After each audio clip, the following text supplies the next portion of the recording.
Well, JD Vance is probably the one who is most hurt by what happened yesterday at the White House, where Zoran Mamdani and Donald Trump had a bro fest in a way that I don't think anyone was fully anticipating, and a Fox News reporter really put it plainly about how JD Vance must be feeling.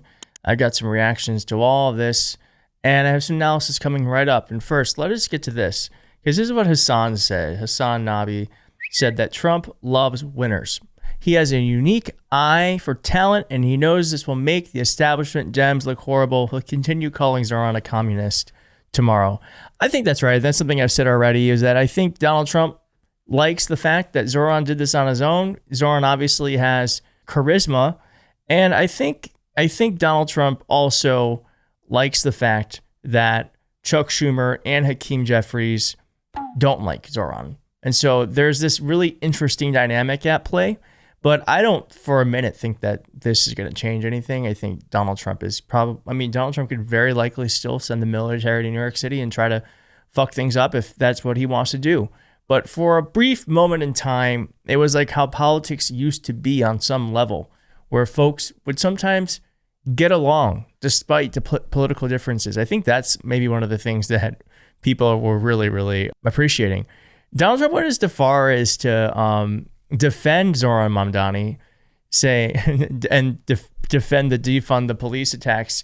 That brings me to this point, because I was wondering, like, how did this come about? How did this meeting take place?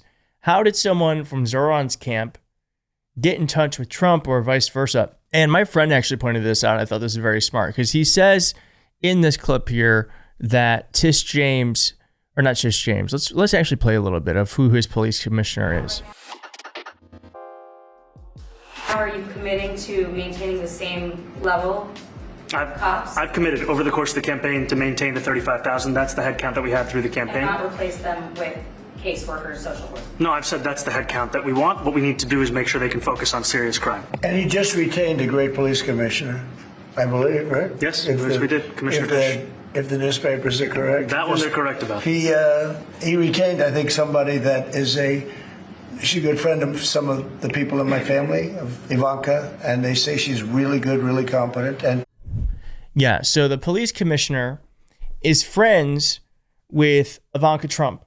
So I am truly just assuming here, but I think this is what happened, is that Ivanka Trump, friends with the police commissioner, and they were able to create this moment where they got to meet. And I actually think it was a good thing for New York and a good thing for the country that this happened, if only just for a moment. Again, I do want to say that it's not with Trump. It doesn't matter. Now, Trump really did just bro out with this guy. Leader Jeffries, have to follow his lead. Well, look, I hope they have great leaders. This is a man that right now I think is focused on New York City. I really think he has a chance to do a great job. We're going to help him, but I really think he has a chance to do a great job. But I'll let you answer that. You consider yourself the leader of the Democrats?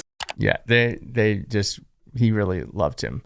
Now, Brian Kilmeade, when this was all over, said this about how JD Vance must be feeling. Washington, D.C., that's what we just watched. Now I'm in New York City. We were watching that press conference. I think J.D. Vance is jealous. I think the president wants to use him as a running mate. They really got along fantastic. Hi, everyone. I'm Brian Kilmeade, lucky enough to fill in for Will Cain. You just saw it, President.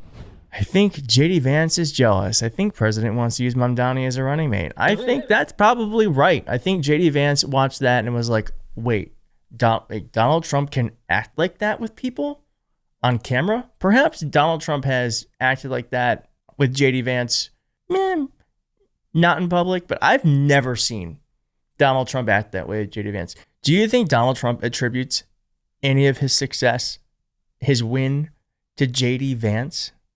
Of course not. What Donald Trump does, he did with Mike Pence, he did with JD Vance, he picks people who he does not need, people who not upshow him. He'll pick people who will never get to the success that he has. And so JD Vance is watching this and thinking to himself, wait, Trump can actually smile at you? Trump can actually lift you up? So JD Vance, I think, as this man said, I mean, he'll know more than we did. JD Vance is very, very jealous. Now, Donald Trump actually posted these pictures on his blog, True Social. And as someone said here, the pure stone cold ice in the veins of not tossing the thumbs up sign here.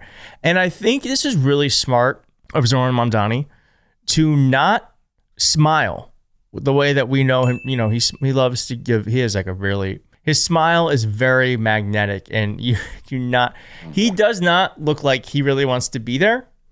And Trump definitely does. It's kind of amazing. And as I said, Donald Trump posted all of these. Donald Trump even posted the picture of Zoran by himself. You know, like you post a carousel of you and your friends and like the friends you like. It's very funny that he didn't even post a picture with him. He posted a picture of him by himself. Now, apparently, someone gave Zoran advice before this day. In just hours, a highly anticipated meeting that could bring high drama to the White House. We may only hear about it, but never see it. President Trump will host New York City Mayor-elect Zoran Mamdani at the White House this afternoon. And this morning, we're learning about Mamdani's preparation for this high-stakes meeting by calling on some high-profile Democrats like Hakeem Jeffries and Chuck Schumer for advice on how to best communicate with President Trump. The president has been... All right, pop quiz. Do you think Zoran Mamdani, when talking to Hakeem Jeffries and Chuck Schumer, took their advice, or do you think they said to themselves, all right, he talked to his team after talking to me, and they're like, hey, okay, here's what Hakeem Jeffries and Chuck Schumer said to do. I think we should do the total opposite, because I've never seen Chuck Schumer and Hakeem Jeffries ever act that way with them. Now, the right is still falling out and crashing out over this, saying absolutely insane. The White House is doing ridiculous things right now. This was such a mistake, which makes me very happy. That makes me very happy. Someone posted this saying this is JD Vance watching Trump and Zoran actually have fun. JD Vance wrote this saying POTUS has a lot of good moments, but this is an all-timer. And this is when Trump said it's okay to call Trump a fascist, and Mamdani said, okay, you're a fascist. An incredible moment. I think probably a top 10 moment I will never forget. And I want to point out too that I love this tweet. This is actually not related to what happened yesterday, but I do think it's worth saying. If life ever gives you a chance, do yourself a favor and choose a husband like Zoran Mamdani, not JD Vance. Pick someone who actually stands by his wife, respects her choices, and doesn't find enjoyment in embarrassing her before millions. One more reason for New Yorkers to vote for Zoran. One more, and also like he was his full self and he got exactly where he wanted to be without having to throw anyone else under the bus, especially the woman that he married. Such a good point. Someone else wrote JD Vance watching Trump and Mamdani laugh with each other. By the way, I just saw Wicked yesterday. You should go see it. It's so good. And someone said this is Trump seeing JD Vance walking to the White House after he had the time of his life with Mamdani. That's fucked up. Hey, Speed, I'm watching your stream. You try not to laugh. Are you trying not to laugh? Stop. One more. Like, it's totally backwards to everyone else, but Trump absolutely likes Mamdani more than Vance. Mamdani won on his own. Trump attributes no part of his victory or success to JD Vance. He probably barely even thinks of him. And this is a meme from The Simpsons. Yes. All right. Well, that's all I got. I will bring you more stuff as it comes. I am currently on the way to New York at the time of recording. So videos might look different later today, but they will be coming. Look out for them, and I'll see you soon. Thanks for watching. It's a great day to be an American. Bye-bye.